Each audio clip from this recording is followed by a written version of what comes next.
देखो यहाँ पे if then else if statement में क्या होता है कि हम लोग को यहाँ मल्टीपल कंडीशंस मिलते हैं। मल्टीपल कंडीशंस, अब यहाँ पे सिंटैक्स में ध्यान देना। सबसे पहले हमने क्या लिखा है यहाँ पे, इफ, और उसके साथ में कंडीशन 1 दिया है, ठीक है। अगर ये कंडीशन ट्रू होगा तो ये वाला लाइन एग्जीक्यूट होगा। अगर कंडीशन फॉल्स हो जाता है, ठीक है, तो कहाँ पे आएगा, एल्स वाले पार्ट पे आएगा, है ना। फॉल्स वाले में कहाँ पे आता है, एल्स वाला पार्ट एग्जीक्यूट होता है।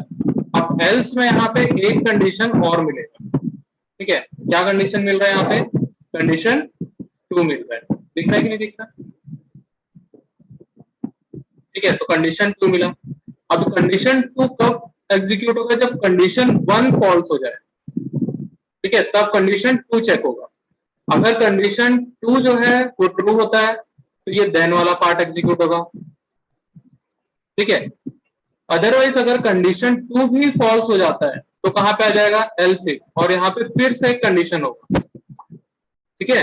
तो ऐसे जब तक ये कंडीशन फॉल्स हो जाएगा वो नेक्स्ट कंडीशन को चेक करते जाए। जब सारे कंडीशन हो जाएंगे चेक करना, उसके बाद फाइनल एल्स पे आएगा और जो भी एल्स वाला पार्ट होगा वो एग्जीक्यूट होगा, ठीक है। तो हम लोग को क्या मिल रहा है यहाँ पे, मल्टीपल कंडीशन मिल रहा है। क्या मिल रहा है, मल्टीपल कंडीशन मिल रहा है। मल्टीपल कंडीशन में से कोई एक ही कंडीशन ट्रू होगा, ठीक है। मल्टीपल कंडीशन में से कोई एक कंडीशन ही ट्रू होगा, ठीक है। आया समझ में। चलो इसका फ्लो चार्ट देखो यहाँ पे, ये फ्लो चार्ट, ठीक है। अब इस फ्लो चार्ट में यहां से हमारा प्रोग्राम स्टार्ट हो, ठीक है। सबसे पहला कंडीशन चेक होगा, मतलब ये इफ वाला, ये वाला कंडीशन, ठीक है। ये कंडीशन सबसे पहले चेक होगा। अगर ये कंडीशन ट्रू होता है, ठीक है, अगर ये कंडीशन ट्रू होगा तो उससे रिलेटेड जो भी स्टेटमेंट होगा वो एग्जीक्यूट होगा, मतलब स्टेटमेंट 1 मान के चलो। स्टेटमेंट 1 कब एग्जीक्यूट होगा, जब कंडीशन 1 ट्रू होगा, ठीक है। अगर कंडीशन 1 फॉल्स हो जाता है तो फॉल्स में फिर दूसरा यहाँ पे कंडीशन चेक किया जाता है, ठीक है। मतलब कहां पे आ गया वो, अब इस एल्स इफ में आ गया, ठीक है। एल्स के साथ में क्या लगा दिए, इफ लगा दिए। इसका मतलब यहाँ पे हम लोग एक कंडीशन और चेक करेंगे, ठीक है। तो यहाँ पे एक कंडीशन और है, इससे रिलेटेड एक स्टेटमेंट है यहाँ पे। अगर ये कंडीशन 2 जो है वो ट्रू हो जाता है तो क्या होगा, स्टेटमेंट 2 एग्जीक्यूट होगा, ठीक है। अगर ये कंडीशन फॉल्स हो जाता है तो कोई दूसरे कंडीशन में जाएगा और वहां पे भी फिर से चेक करेगा। तो ये इस प्रकार से चलते जाएगा आगे, ठीक है। तो जनरली एक प्रकार का ये लैडर फॉर्म करता है, ठीक है। एक के बाद एक कंडीशन चेक करते जाता है, अगर कंडीशन फॉल्स हो जाएगी, होते जाएगी तभी, ठीक है। तो मल्टीपल कंडीशन है हमारे पास, मल्टीपल कंडीशन में से कोई एक कंडीशन ही ट्रू होगा, ठीक है, और उससे रिलेटेड जो भी यहाँ पे स्टेटमेंट होगा वो एग्जीक्यूट होगा। अगर मान के चलो सारे कंडीशन फॉल्स होगा तब क्या एग्जीक्यूट होगा, एल्स वाला पार्ट, मतलब जो ये एल्स वाला जो पार्ट होगा वो एग्जीक्यूट होगा। समझ में आया कि नहीं आया, आ गया, ठीक है। अगर ऊपर के सारे कंडीशन फॉल्स हो गए तो ये एल्स वाला पार्ट तो है ही एग्जीक्यूट होने के लिए, ठीक है। क्लियर, समझ में आया सिंटैक्स अच्छे से। कैसे लिखते हैं, यहाँ पे हम लोग इफ लिखेंगे फिर उस वक्त कंडीशन देंगे, ठीक है। ब्रैकेट के अंदर नहीं देते हैं हम लोग, ठीक है, विदाउट ब्रैकेट ही हम लोग लिखते हैं, ठीक है। फिर लिखेंगे देन, और उसके बाद जो भी हमें यहाँ एग्जीक्यूट करना है स्टेटमेंट वो यहाँ पे लिख देंगे, ठीक है। अगर ये कंडीशन फॉल्स हो जाता है तो हम लोग यहाँ एल्स इफ में एक कंडीशन और देंगे, ठीक है। अगर ये भी ट्रू होता है तो ये वाला पार्ट एग्जीक्यूट होगा, अगर फॉल्स हो जाता है तो अगला कंडीशन फिर से चेक होगा। तो ऐसे यहाँ हम लोग 2 3 4 5 10 जितने जितने भी हम लोग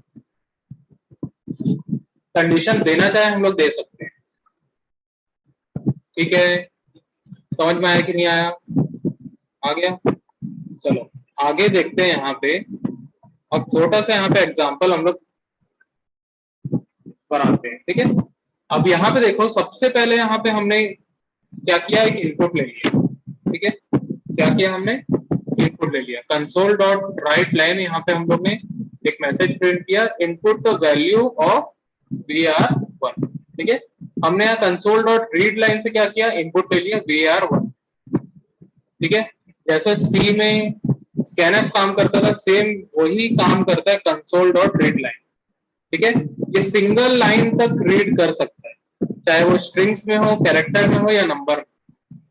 ठीक है, अगर नंबर हम लोग डाल रहे हैं तो वीआर की वैल्यू क्या होगी, नंबर होगी। ठीक है, क्योंकि हमने यहाँ पे इंटीजर इसको डिक्लेयर किया है।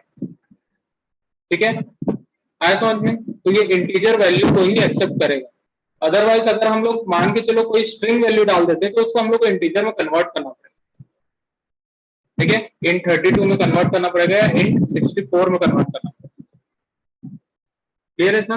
अब उसके बाद आ जाते हैं यहाँ पे हम लोग कंडीशन। ठीक है, अब यहाँ पे हमने लिखा है इफ var1 इक्वल टू 20, अगर वेरिएबल 1 की वैल्यू जो है वो 20 होगी, ठीक है, तो ये कंडीशन क्या होगा, ट्रू हो जाएगा। ट्रू होगा कि नहीं होगा? ट्रू हो जाएगा। अगर ये कंडीशन ट्रू होता है तो यहाँ पे प्रिंट करेगा console dot write line entered value is equal to 20। ठीक है, अगर हमने कोई और वैल्यू डाली, हमने मान के चलो 27 डाला हो, ठीक है, तो 20 के इक्वल है क्या? नहीं है, तो कंडीशन फॉल्स हो जाएगा। ठीक है, फॉल्स के केस पे आप चेक करेगा यहाँ पे वेरिएबल 1 इज लेस देन 50। ठीक है, एक कंडीशन और चेक कर रहा है कि जो वेरिएबल 1 की वैल्यू है वो लेस देन 50 है क्या? अगर होगी तो क्या बोलेगा, यहाँ पे क्या प्रिंट करेगा, entered value is less than 50। ठीक है, अब उसके बाद अगर मान के चलो ये भी कंडीशन जो है वो फॉल्स हो जाता है,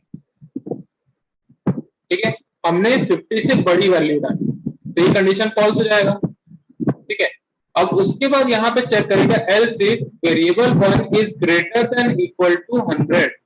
ठीक है, यहाँ पे हम लोग थर्ड कंडीशन चेक कर रहे हैं, अगर वेरिएबल 1 की वैल्यू 100 से बड़ी होती है तब क्या प्रिंट करेगा, वहां पे क्या प्रिंट करेगा, entered value is greater then 100।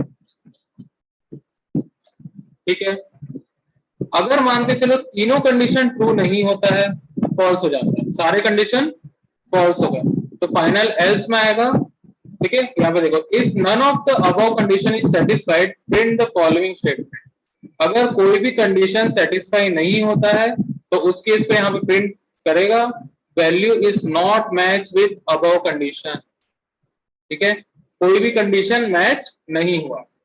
ठीक है, फिर यहाँ पे हम लोग उसकी वैल्यू को प्रिंट करेंगे। ठीक है, यू हैव एंटर्ड वेरिएबल 1 की वैल्यू यहाँ पे इस ब्रैकेट वाले 0 के अंदर प्रिंट हो जाएगा। ठीक है, समझ में आया कि नहीं आया? आया कि नहीं आया? आ गया? चलो इसको हम लोग रन करके देखते हैं तो और अच्छे से आता है। ठीक है, मैं इसको सेम कॉपी करता हूँ।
ठीक है, देखो यहाँ पे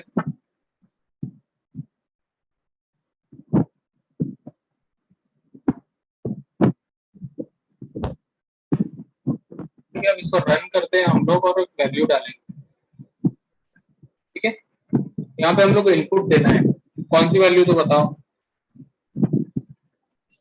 सबसे पहले 20 हम लोग डालते हैं। ठीक है, 20 मैंने डाला और यहाँ पे क्या है आउटपुट,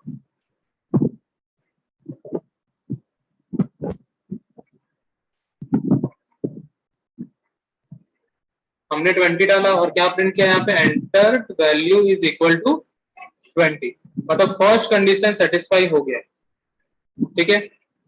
अब उसके बाद यहाँ पे यू हैव एंटर्ड 20, ठीक है। अब उसके बाद यहाँ पे नेक्स्ट कंडीशन क्या है, BR1 इज लेस देन 50, ठीक है। तो 21 में डालता हूँ, ठीक है। मैं यहाँ पे डाल रहा हूँ वैल्यू 21, ठीक है। तो फर्स्ट कंडीशन ट्रू होगा कि फॉल्स होगा, फर्स्ट वाला कंडीशन क्या है हमारा 20 है, ठीक है। तो क्या होगा, क्या है, enter value is less than 50, तो ये कौन सा कंडीशन था हमारा, सेकंड वाला कंडीशन था, ये वाला लाइन प्रिंट हुआ है, ठीक है। अब उसके बाद फिर से एक बार रन करते हैं, अब मैं वैल्यू डालता हूं 101, ठीक है, और किया एंटर, कौन सा कंडीशन सेटिस्फाई हुआ,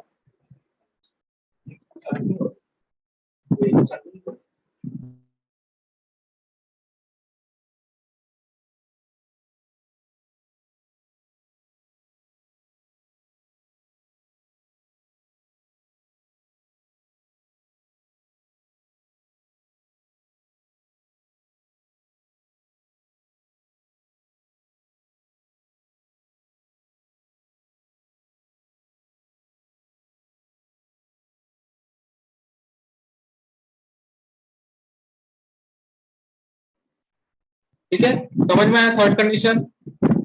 अब मान के चलो मैं कोई और वैल्यू डालता हूं, ठीक है। तो यहाँ पे हमारे पास कितने कंडीशन है, 20 के लिए कंडीशन है, लेस देन 50 के लिए कंडीशन है और 100 के लिए कंडीशन, ठीक है। अगर मैं इसमें रन करता हूँ और वैल्यू डालता हूँ 75, तो कौन सा कंडीशन पे आएगा बताओ, सेकंड वाले में आएगा,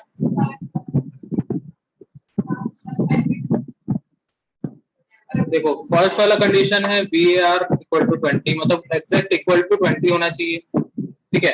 फिर उसके बाद लेस देन 50 होना चाहिए, फिर उसके बाद या तो इक्वल होना चाहिए या तो ग्रेटर होना चाहिए। 75 जो है किस क्राइटेरिया में आता है, हाँ थर्ड में आएगा, कैसे थर्ड में आएगा, थर्ड में तो आएगा ही नहीं,